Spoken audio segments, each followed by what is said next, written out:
we'll start with our NFL insider, Connor Hughes, who's been with the Giants all week long. Connor, I know that you have been saying that they need to keep Daniel Jones upright, but what would you say is the biggest key for the Giants offense against Philly?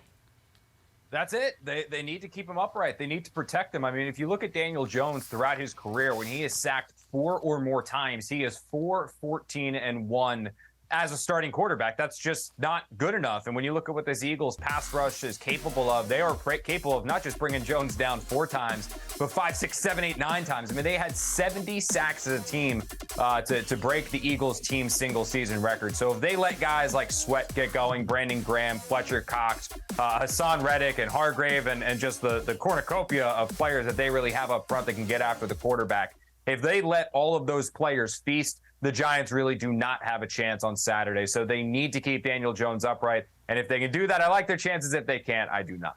Cornucopia, SAT word. Nice job, Connor. Giants have... Go ahead. What more I do was you going have to say, I've done a lot of these hits now. I'm having to pull new kind of vocabulary words. You're studying. I love it. Giants have lost to them twice already this season. In what ways could the Giants have an actual advantage over the Eagles?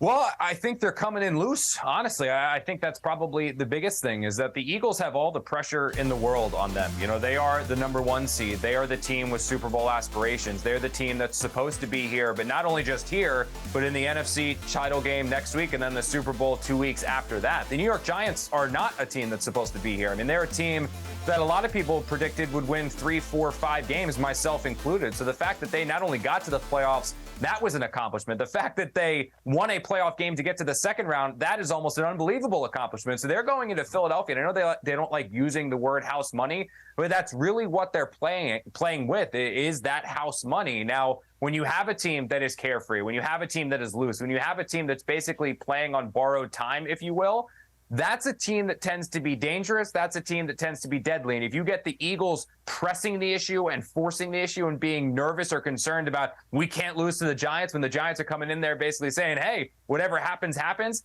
I think you get the chance for a potential upset. And it's a very similar potential upset that we saw back in 2007 when the same thing, the Giants that were just happy to be there, walked into Dallas, played Tony Romo, Terrell Owens, Jason Witten, and knocked them out on their way to their first Super Bowl of the recent years, of the recent runs. Yeah, it's all about that psyche. So we asked your prediction last week against the Vikings, and you were right. So this time, what is your prediction for this week?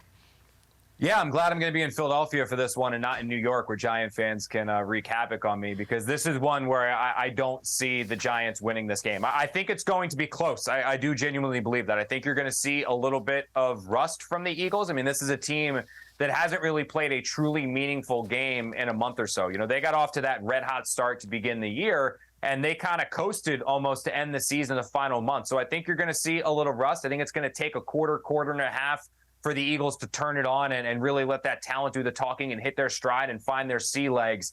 And so I think you'll see the Giants stick with these guys through the first half, stick with them into the third quarter. But eventually, I think you're going to see talent prevail. And right now, at this stage of their roster construction, at this stage of their rebuild, the Giants just are not on the same playing field as the Philadelphia Eagles. In a year, 2 years, absolutely. But right now, there is a stark talent discrepancy between Philadelphia and New York. And eventually, I think you will see that talent discrepancy lead to a scoreboard discrepancy and Philadelphia pull away. 23-16 is my final. I think it's going to be closer than some expect, but ultimately, I think the Eagles win the game. No the Giants fun, cover Connor. in that, because I think the line's 7.5. So that's all that really matters, right? Yeah, for some. I know that's all JJ cares about, at least.